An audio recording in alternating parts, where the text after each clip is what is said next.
رکھنا، اہل وجاہت کی بات نہیں کر رہا ہوں، ان کی شان الگ ہے، مگر یاد رکھنا ہم جیسے انسان تو بے بس ہی ہیں۔ اللہ اکبر۔ میرے آقا علیہ السلام کے پیارے دیوانوں، زنا کر کے گھر کی برکت کو ختم کر کے صرف تعویذات کے سہارے اور اللہ اکبر بزرگوں کی دعاؤں کے سہارے گھر میں برکت کے متلاشی ہو، واللہ اللہ نہ چاہے تو پھر گھر میں کوئی برکت نہیں لا سکتا۔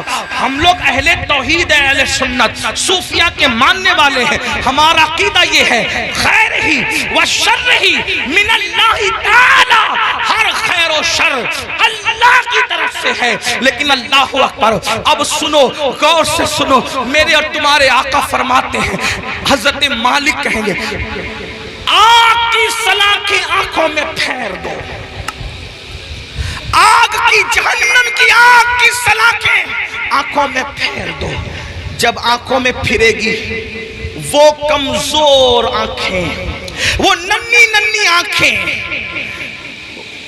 جس میں اگر ایک چھوٹا سا تنکا جائے، تنکا، تو آدمی برداشت نہیں، پیاس کے ننھے سے ذرات جائے تو برداشت نہیں کرتا، حتیٰ کہ نیم کا ٹھنڈا سرما لگے تو آنسو ٹپ ٹپ نکلتے۔ نیم کا سرما جو آنکھ برداشت نہ کر سکے، جب زنا کی وجہ سے اور حرام دیکھنے کی وجہ سے ان آنکھوں میں آگ کی سلاخیں ڈالی جائے گی، کیا بنے گا ان آنکھوں کا؟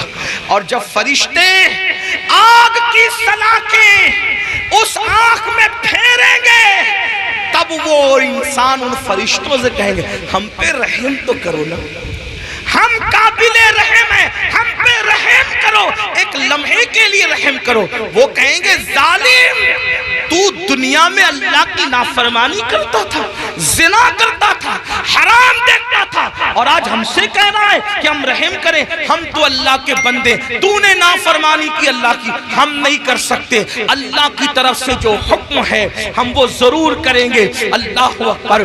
یہ ہے زانیوں کے حوالے سے، یہ تو میں نے اختصار کے ساتھ ایک حدیث پڑھی۔ میں اپنے جوانوں سے کہتا ہوں آج زنا افیئر کے نام پر بڑھ رہا ہے، میرے بھائیو اس طرف نہ جاؤ، بلکہ نکاح کو اتنا سستا کرو کہ زنا کرنا مشکل ہو جائے، نکاح کو اتنا آسان کرو زنا کرنا مشکل ہو جائے۔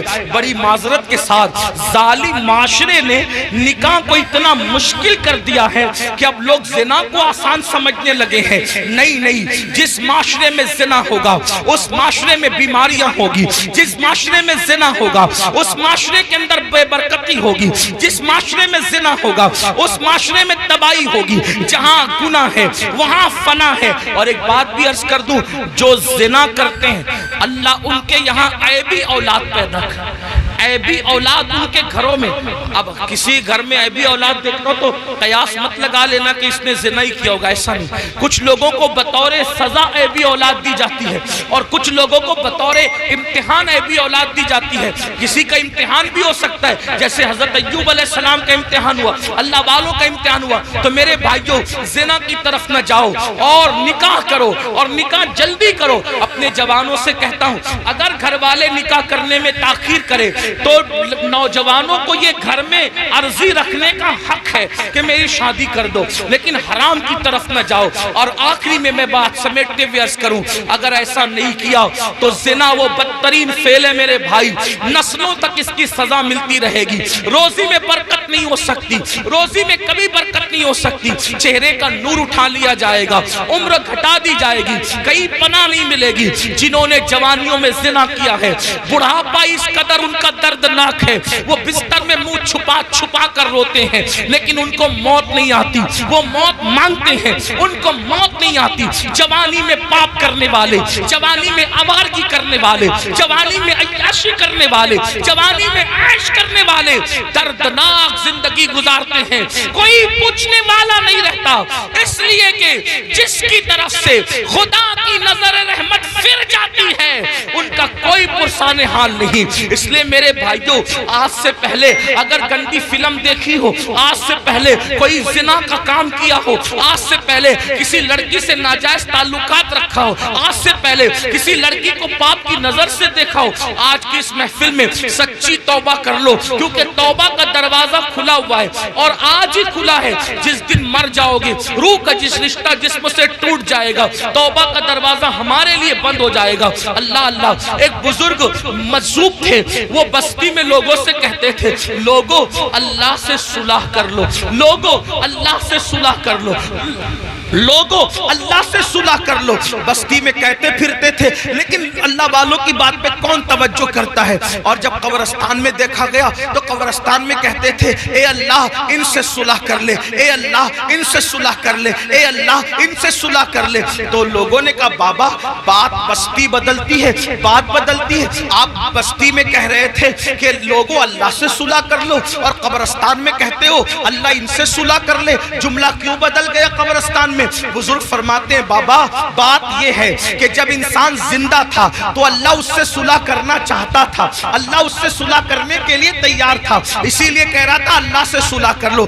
اللہ بندے کو، زندہ بندے کو روزانہ پکار کر کہتا ہے، رات کے آخری حصے میں اللہ کہتا ہے، اے میرے بندو، رات کے پاپیوں، رات کے مجرموں، آؤ صبح پھوٹنے سے پہلے توبہ کر لو تاکہ اپنے دامن کرم میں، دامن رحمت میں تمہیں چھپا لوں، جگہ دے دوں۔ اللہ ہر رات پہلے آسمان پر تجلی کرتا ہے جیسا کہ اس کی شان ہے اور اپنے بندوں سے کہتا ہے، آؤ مجرموں میری بارگاہ میں توبہ کرو تاکہ میں تمہیں معاف کر دوں۔ اور جب سورج غروب ہوتا ہے تو غروب ہونے سے پہلے پھر صدا لگاتا ہے جیسا کہ اس کی شان ہے، آواز دیتا ہے بندوں کو جیسا کہ اس کی شان ہے، میرے بندوں آؤ دن گزرنے سے پہلے پہلے دن کے مجرموں توبہ کر لو تاکہ میں تمہیں معاف کر دوں۔ ہائے انسان، تیری غفلت پر افسوس ہے، لیڈر بلائے تو دوڑا دوڑا جاتا ہے، M L A M P بلائے تو دوڑا دوڑا جاتا ہے۔ روزانہ میرا اللہ جو کروڑوں ماؤں سے زیادہ ہم سے پیار کرتا ہے، میرا اللہ جو کروڑوں ماؤں سے زیادہ ہم سے محبت کرتا ہے، میرا اللہ جو ہماری ستر پوشی کرتا ہے، وہ ستار ہے، عیبوں کا چھپانے والا ہے۔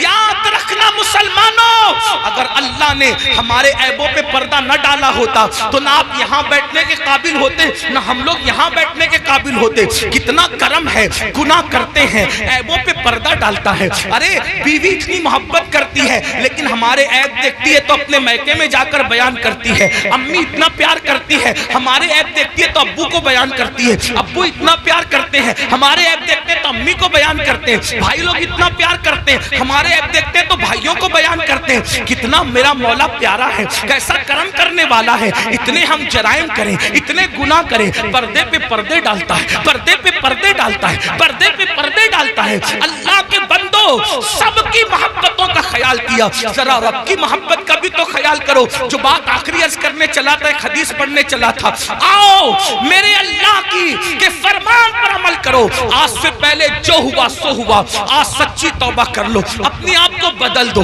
زندگی میں تبدیلی پیدا کر لو، زندگی میں انقلاب پیدا کر لو۔ پتا ہے اللہ نے کیسے کیسوں کو معاف کیا؟ بس یہ روایت پڑھ کے بات ختم کروں گا تاکہ میرا جوان جو گانے سن کر مجرم ہو گیا، جو زنا کر کے مجرم ہو گیا، جو عورتوں سے پیار کے نام پہ مجرم ہو گیا، ان کو دھاڑس بندے کہ ہم توبہ کریں تو اللہ ہمیں معاف کرے گا، اللہ ہماری مغفرت کرے گا۔ دل کے کانوں سے سننا۔ اور میری بہنیں بھی اگر موجود ہیں، آج کل لڑکیوں میں بھی سیریل دیکھ کر کے ایک عجیب سا بھوت سوار ہے، افیئر کا، دوستی کا، ناجائز تعلقات کا۔ نہیں، ہمارے یہاں شادی سے پہلے کوئی دوستی نہیں ہے، لڑکا لڑکی کی کوئی دوستی نہیں ہے۔ علامہ ابن الجوزی لکھتے ہیں، میرے آقا نے فرمایا، اگر مریم جیسی عورت ہو پاک دامن اور داؤد جیسا پاک دامن مرد ہو اور دونوں تنہائی چاہیں تو میں دونوں کو تنہائی کی اجازت نہیں دے سکتا۔ یہ اللہ کے رسول کا فرمان ہے۔ اور آج اسکول کے لڑکوں سے دوستی، کالج کے لڑکوں سے دوستی، یونیورسٹی کے لڑکوں سے دوستی، اور پھر ماں باپ کہتے ہیں ارے یہ مولوی لوگ تو پرانے خیال کے ہیں، آج تو نیا دور ہے، اگر میری بیٹیا کسی لڑکے سے دوستی کر رہی ہے تو کیا ہماری بیٹی ایسی پاپی ہے، ایسی مجرم ہے؟ میں کہتا ہوں سن لو، کسی کی بیٹی پاپی نہیں ہوتی، کسی کی بیٹی مجرم نہیں ہوتی، مگر اندر جو نفس ہے، نفس وہ برائی کا حکم دیتا ہے، وہ برائی پہ ابھارتا ہے۔ بیٹیاں کسی کے ساتھ نہ بھاگتی اگر گھروں کے اندر پردے کا نظام ہوتا، اگر گھروں میں تقدس کا نظام ہوتا، اگر گھروں میں پارسائی کا نظام ہوتا۔ ہماری بیٹیوں کو 50 سال پہلے چچا زاد بھائی سے بھی پردہ کرایا جاتا تھا، مامو زاد بھائی سے بھی پردہ کرایا جاتا تھا، خالہ زاد بھائی سے بھی پردہ کرایا جاتا تھا، دیوروں سے بھی پردہ کرتی تھی، جیٹ سے بھی پردہ کرتی تھی، بہنوئی سے بھی پردہ کرتی تھی۔ اور آج اسکول کے لڑکوں سے دوستی نہیں۔ کسی کو برا لگتا ہے، 1000 بار برا لگے، ہمارا مذہب یہی ہے اور یہی ہے۔